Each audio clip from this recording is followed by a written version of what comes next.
you doing? Fine. We're going to be at the inn, Allison, if you need us. I'm sure you won't, though. Kim likes to have a glass of milk before she goes to sleep. If you'd like anything, please help yourself to what's in the refrigerator. Thank you. I guess that's all.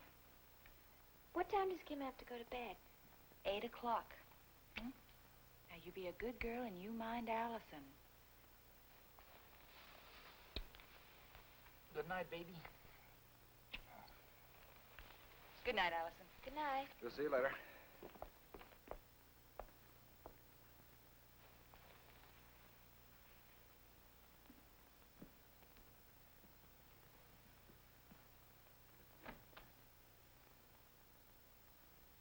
If we hurry, we can finish this picture before it's time to go to bed.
Thinks he knows you.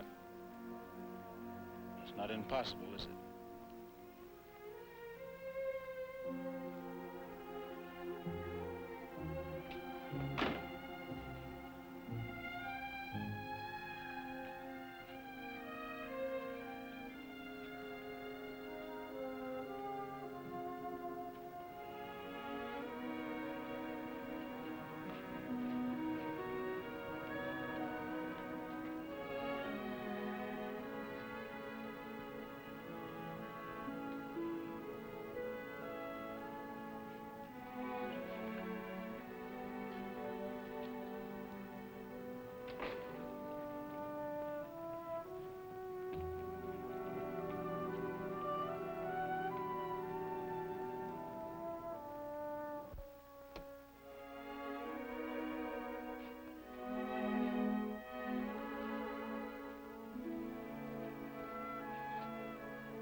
Right with you, Ted. I couldn't resist the temptation to get a little work done while I was waiting. That doesn't mean you were late. Doesn't appear so according to my watch. And no rebuke implied to your watch either. Sit down, Ted. I have a problem, Matt. I didn't really want to discuss it with you, but I don't see how I can get out of it in all good conscience, since it indirectly concerns the Harrington boys.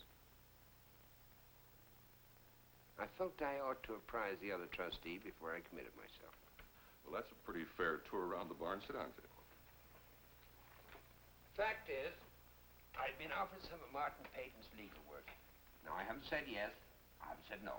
Well, I have to assume you're leaning toward yes. You wouldn't be talking to me about it. That's a fair assumption.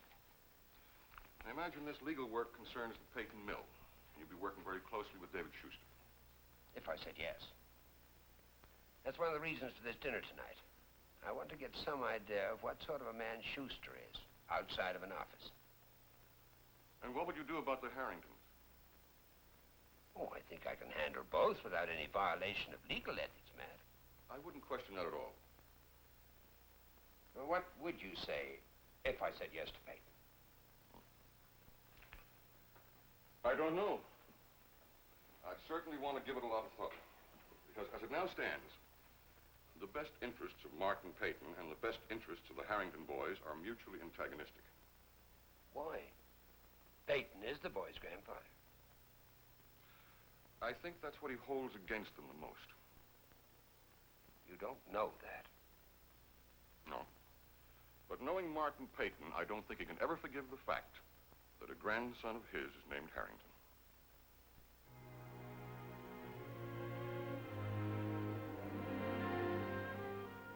Come on, we're late.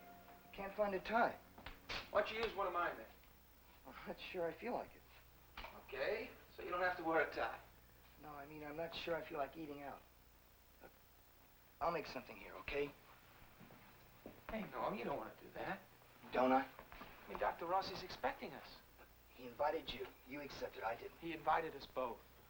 Well, tell him I made other plans, that's all. But you don't have other plans. I'll make some. I'm very clever at that. And since when do you mind going out somewhere without me? Listen, I just think it was very nice of Dr. Rossi to ask us, that's all. It was splendid of him. And I think we should be nice enough to show up. All this nicey-nice stuff can be an awful drag, you know? Okay. You won't disappoint Dr. Rossi. Great. Good deal. Good deal. Listen, I'll get you a tie clasp. I just can't figure out why you're all revved up to have dinner with him. That is, unless you're looking for a new father image. I just think he's a nice guy, that's all. Then again, he could be the type of man that could be a good influence on an impressionable young child like me. A little less analyzing and more action. Grab your coat.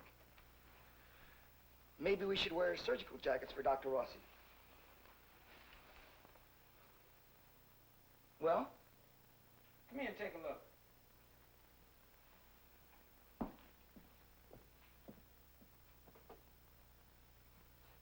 That's Grandfather Peyton's car. Yeah. What's the sense she's not in it? Must have sent Corby up on an errand or something. Yeah, with a big sack of money for his loving grandsons. Now we'd have to drag it all the way across the square. Here, little brother. Hurry up. Let's go get our free meal.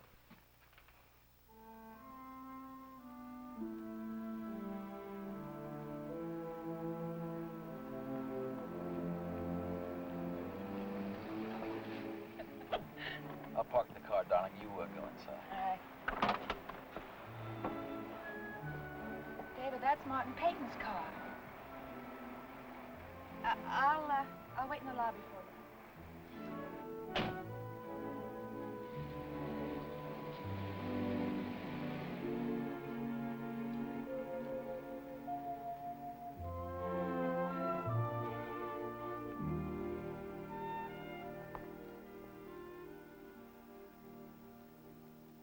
Mr. Corby, were you looking for us? I saw Mr. Peyton's car outside. No, Mrs. Schuster. I wasn't. How is Mr. Peyton? Not better. But then, not worse neither. Oh, Mr. Corby, did you think I was trying to get information from you?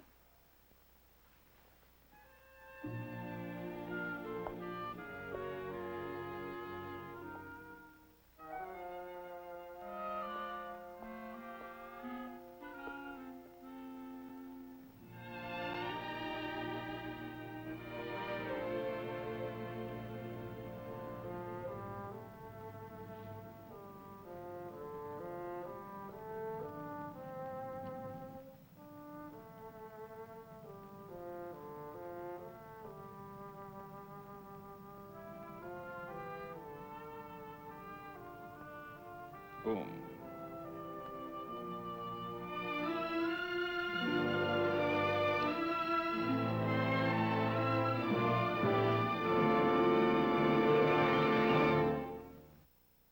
Preview from the continuing story of Peyton Place.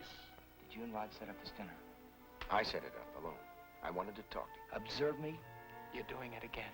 What? Attacking. Why is Martin Peyton so anxious that you come into my office? I'm not going to hire you because he demanded that I do so. Suggested.